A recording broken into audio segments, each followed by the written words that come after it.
Eder. Mech.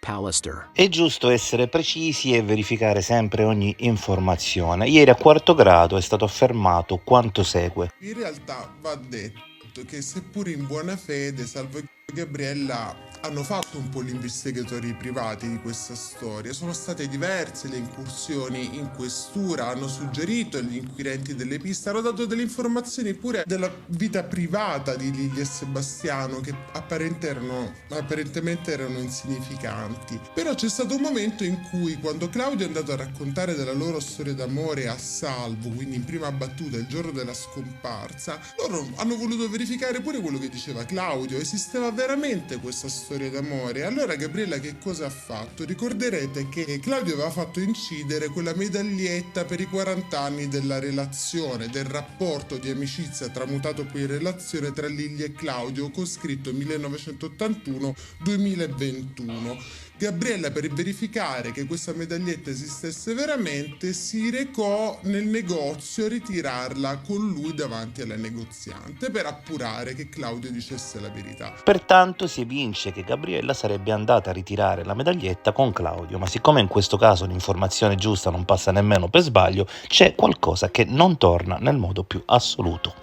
Tempo fa era stata pubblicata questa foto relativa proprio all'ordine e al ritiro di questa medaglietta. Come potete ben vedere, il ritiro è stato effettuato l'11 dicembre 2014, quindi ben 3 giorni prima che Liliana sparisse.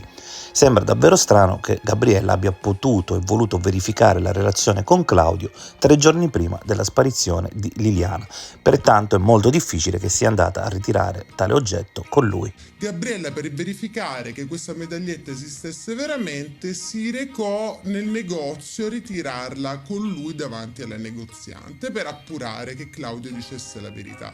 Però oltre questa verifica, perché comunque è stata fatta nei confronti di una persona che non conoscevano, mentre Sebastiano lo conoscevano da lungo corso, non ci sono stati altri dubbi.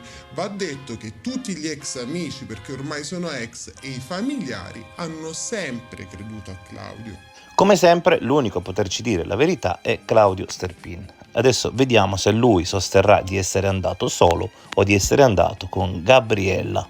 Infatti, di quella medaglietta Gabriella ne ha sentito parlare solo mesi dopo. Io l'ho ordinata e ritirata. Io, da solo. Questa è l'ennesima dimostrazione della merda che circola. Ehi, non dimenticare di iscriverti a questo canale.